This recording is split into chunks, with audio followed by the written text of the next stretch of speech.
All right, everybody, welcome back to another episode of Capitalize on Retirement. Today, we're talking about a very common, very interesting subject, one that we know a lot of families are concerned about, but don't necessarily know how to plan for it. Call it the retirement risk nobody wants to talk about, but we're talking and discussing today long-term care. Yeah. So we talk a lot about risk, right? Yeah. I mean, that's what we focus on. What are my risks to the families that we work with? And, sometimes it's not necessarily a market crash. It's not inflation. It's not taxes. It's long-term care. It's a big one. Yeah. And it could be very expensive. Sometimes the biggest cost in retirement to some of the families that we work with. So, we want to make sure that we're talking about it and people are educated on the topic today. Yeah, and I mean, I think with this one, obviously people know that it's a big cost financially, but there's an emotional tax to this as well. Like watching your spouse become a caregiver or your children become a caregiver, making difficult decisions there, wondering when you'll lose independence. Like, this is a conversation that a lot of people, it's a tough conversation, but it's one that people are kind of silently worried about. Yeah, and people want to kick the can down the road. I mean, especially with this topic, I have more people that say, "Hey, let's focus on that later." Yep. And sometimes it's too late. So let's just talk about kind of the differences, and maybe we'll give the difference between two families, one that plans, one that doesn't. So let's talk about the first family. First family, mom has a stroke. Nobody knows kind of what she wanted, right? Yep. There's no plan in place. No one knows how they're going to pay for the care. The kids disagree on what to do. Dad's overwhelmed, and we see that all the time. Yeah. Right. Because it's tough. Yeah. Then you have the second family, same diagnosis, but they have it dialed in. Years earlier, they had the conversations. They created a plan. The finances were addressed. They knew the mom's wishes. Illness couldn't be prevented, and it's still chaos, right? It's not like it's that much better, but at least you have a plan in place for how those things are going to be done. And the difference is reacting when something happens versus planning ahead. It's one of those things. It's a very difficult conversation, but I don't want to say it's ever easy when these type of things happen, but it does make it easier for the rest of the family, because now you're just focused on helping rather than we have to sort out all these different things that we never thought this would happen, right? Yeah. Nobody ever, one of these, this is like, I'm hoping for the best, but I'm planning for the worst. Yep. Right.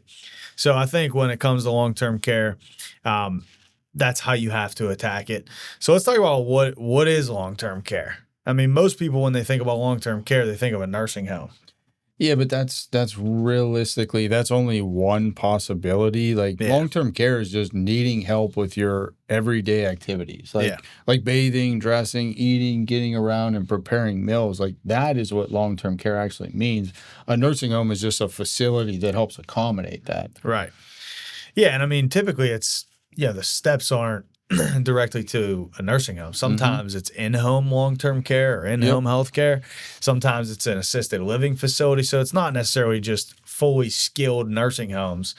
That's one of the options, but that's typically the extreme option. So yeah, and more often nowadays, people are having care inside of their home. Yeah, I mean, we're seeing that it becomes not just it's not a nursing home issue. It's a family issue. It truly is a family issue. And a lot of the families that we serve, they're in that kind of sandwich generation where they have aging parents, aging adults, and then they have younger children. So they're kind of like right in the middle of that, caring for both sides of that table. And anybody who has gone through it understands how expensive, how, I guess, stressful it can be. So I guess anything that you could do to alleviate some of that stress and some of the cost is very powerful in those moments. Well, let's talk about the cost. I mean, let's talk about who pays. And I think this is generally where people are most surprised, because Medicare does not pay for ongoing long-term care. Yeah. What it does is it covers short skilled care after a hospital stay. So if you were to break your hip or break your knee or something like that, Obviously, you would have a hospital stay. And then after that, you can go to a skilled care facility. Skilled care meaning you're going to get better, improve, and be back on your own. Yeah. And I don't know the rules for this. That would be more of a Joe question for Yeah. Medicare, but I think it's like after 90 days, Medicare stops paying usually, or I think that's the case, but Joe would definitely know the answer to that. But it's what it is. It's not years of help with everyday it's activities. short term. Yeah. It's short term. It's skilled. You're going to recover. Yeah. So how do families pay? Well, usually it's one of four ways. The first one is they pay out of pocket. Yep. Right. The second one is they actually have some form of long-term care insurance. We're going to talk about this here in a minute with your options. Don't really love that option just because of some of the downsides of it. They use other planning strategies, so that would be a third option. Or if they qualify, Medicaid covers the cost. So there's really four options that you have when it comes to paying for these costs. Well, and I think the main issue is that most families don't think about this until that event actually happens. Yeah. And by the time that event happens, we can only have one option available to us, and that's pay out of cost. Yeah, we're just paying out of our pocket and we're self-insuring at that point. So and let's talk about that with the options. So I think there's basically 5 different options to pay for long-term care. So I'll hit each of these and then we can kind of elaborate. So the first option, we kind of call this, we've coined this kind of the gambler's method, right? Yeah. It's if we need it, we got to pay for it, self-insure. Yep. Right? If I need it, I got to pay for it. The second option is traditional long-term care. So, and we'll elaborate on these, but the third option is going to be our annuities, right? We're going to have annuities. We have our hybrid life insurance policies, and then we have our estate planning. So let's hit that first. Well, we kind of talked about the first one. That's pretty simple. That's our self-insure is pretty simple. You don't have any planning in place, and you need to spend it on long-term care. You pay for it out of pocket. That's all it is. Let's hit the second one. Let's hit our traditional long-term care. Yeah, so traditional long-term care, and it's pretty simple. So you pay an insurance company for long-term care benefits. Mm-hmm. And essentially what it is you pay a yearly cost. So you pay a yearly premium. That yearly premium, typically with traditional long-term care, it goes up every year that you age. Mm-hmm. So it gets more expensive. And the problem with these policies is if you never use it for long-term care, you pretty much waste all those premium dollars. Yep. So I don't love that option. I think there's better ways to plan than just traditional long-term care policies. And I think that's why people have a sour taste in their mouth to traditional long-term care, because that was the first kind of insurance for these, and nobody knew how pressing this would be, how expensive this would be. So they were very poorly underwritten. A lot of the policy had some major issues, but I think the main component is the premium is variable. It gets more expensive as you get closer to using it, as you get older. And if we don't use it, we wasted that money. One of the families that we work with, they actually had this issue. I know you probably know the story better than I do, but they paid all those years for traditional long-term care insurance, and it wasn't from us. We didn't help them with that. But they had this policy in place. It was over $10,000 a year by the time he even needed to use it. And then there was like a 90-day waiting period. Yep. So he never got to use any of those benefits. And it was just a shame because he spent all that money every year on it. I went into a hospital and he was there for 30 or 40 days and passed peacefully there. But never used it, paid all that money into it. And that's kind of why we don't necessarily love these policies. I think our favorite, most commonly used here, and this is evolution of insurance and evolution of planning, is our hybrid life insurance or hybrid long-term care policy. So let's touch on that one, because that's probably least familiar to most people. So this basically, it's a hybrid policy. So there's two benefits. It pretty much combines life insurance and long-term care together. The nice part about this is typically the premiums are fixed. Mm-hmm. So when you buy it at a certain age, that's what the price is. And typically that's the price every single year moving forward. So it's not raising the cost as you get older. Mm-hmm. We can plan for it. We know what the cost is. The nice part is you get a defined benefit. So you get a death benefit. It's life insurance. And if that death benefit is $500,000, We know what we're paying for it. We know what our benefit is. We can use that $500,000 for long-term care if we need it, and we get to use it tax-free. Yep. But if we never use it for long-term care, which I hope you never need it for, it passes on as a tax-free death benefit. Our kids or our grandkids get it tax-free on the back end. Which that's the best part about it, right? We know that every dollar we put into this is going to come back out. We're going to get that benefit back out. And we may never see it because it may go as a death benefit. But if we do have a long-term care issue, we know we have access to money that is 100% tax-free, and it basically protects our other assets. Because that's what we're doing. We're trying to protect all the money that we have saved and invested over the years from a long-term care facility. It's coming out tax-free, which is the big thing. You know, if you're taking money out of your IRA to pay for long-term care, well, if it's $10,000 a month, you probably have to take out $12,000 to get that $10,000, and it's raising your tax bill. Yep. So that could cause a lot of problems. I think the hybrid policy, if you can qualify for it, it's one of the best options that you have. Without a doubt. I mean, I think the fourth, I think let's talk about the con of the hybrid policy. The main thing is it is life insurance. Yeah. And it requires medical underwriting. It can be expensive if you buy it at age 65 years old. It can be pretty expensive, but you know that somebody's getting the money on the back end. So if it fits into your plan, you can afford it.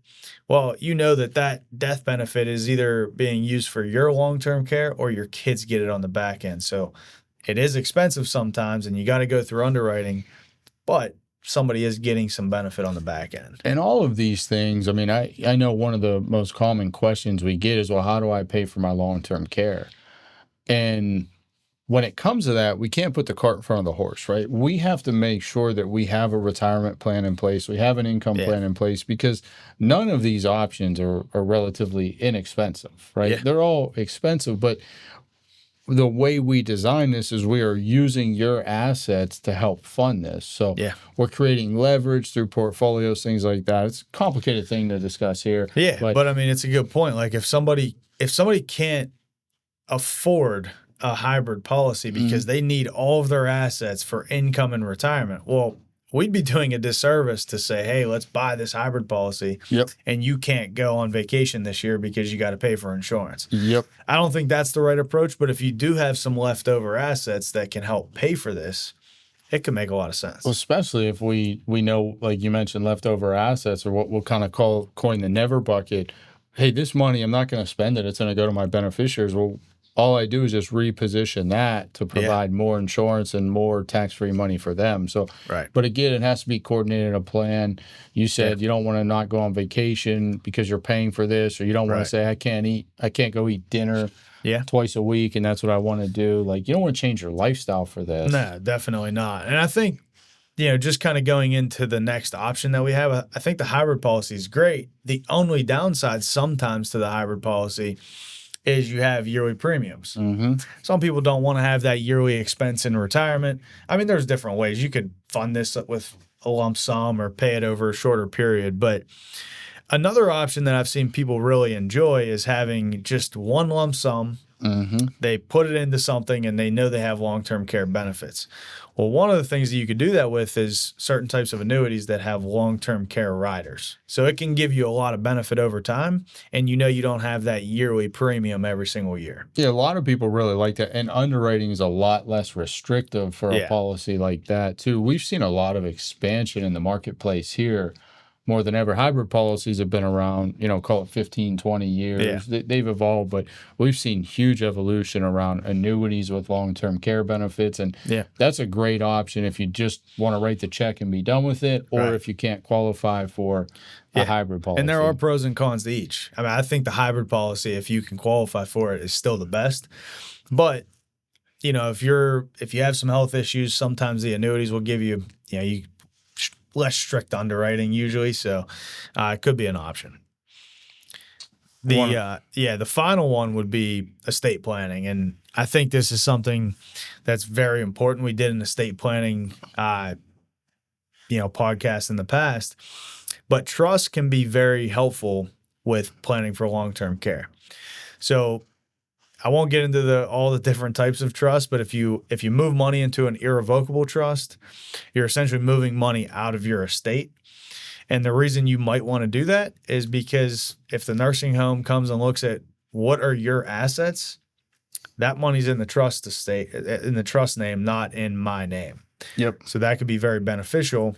Now there are restrictions on it. So yeah, so there's a 5-year look back period on that. So a lot of people think, well, if I have to go to a home, I'll just put my assets inside of an irrevocable trust. Well, the states are yeah, they're aware of that. So what they do is they have a 5-year look back period on that. So basically any money that was put into there 5 years before does not count. yeah, Right? It has to sit there for 5 years before it is technically outside of your estate as far as the nursing homes go. yeah. So all of these strategies, you have to be proactive with them. Very proactive. Except for the self-insure option. So Yeah. Self-insure is much more reactive than anything. exactly. So, I would say there's whatever strategy you go with. I think it's important to have that plan in place first and make sure you can afford it before you do it. You don't want to jump the gun on it. So Yeah, we always talk about like when we're building a plan, income planning is the foundation, right? And then we put the walls up, that's going to be our tax planning, our healthcare planning, the roof, kind of finish that up with the estate plan. But you have to build a foundation. So, and I think that helps. Once you have an income plan, then you can make educated decisions around this. yeah, definitely. So the real question, I think people kind of ask the wrong question when it comes to long-term care. We get this question all the time. Should I buy long-term care insurance? We don't know, right? We don't know if you're going to need care in 1 year, 5 years, 30 years, but we do know that we could build the plan and we could start to figure out, does it make sense for you to have a small piece of your plan geared towards long-term care? Yeah, because the question should be if I needed care, I mean, who would take care of me? Is it my spouse? Is it my children? Yeah. Do they know what I want? Right? Like, what does that do to, whoever's left behind financially? Yeah. Like, there's a lot of questions that need to be answered there, not just should I buy long-term care? And that all starts with kind of starting with the plan first. And most of the families that we work with, they pretty much all say the same thing. Some of them care more about passing money on. Some of them say, hey, I want to bounce my last check. Yep. But almost all of them say, I don't want to be a burden on my kids. Yep. And I would agree. So having something in place could really alleviate some of that stuff. So I think the main thing is what we do and what we would recommend is don't start with products, right? Yeah. Like start with a plan. Look at your retirement income strategy. Look at your investments. Look at your tax plan. Make sure all those things are aligned before you just go and buy any one of these products, whether it's self-insure or down to hybrid life and annuities. Like you don't want to start with that. You want to start with a foundational piece, build your retirement plan, see how that all works and aligns with your goals and your needs. Yeah. And I think it's also having that estate plan in place. We talk about it a lot. I mean, all of these things tie together. Yep. So we talk about the 5 areas of planning that we focus on: income, investment, tax, healthcare, and estate planning. But if you don't have these things looking at like working together, I mean, you could really miss the boat. I mean, sometimes you might not have a long-term care plan in place, but you have your estate plan in place and it addresses some of those concerns. Yeah. So all of these things work together for that overall retirement plan. You have to have a coordinated approach.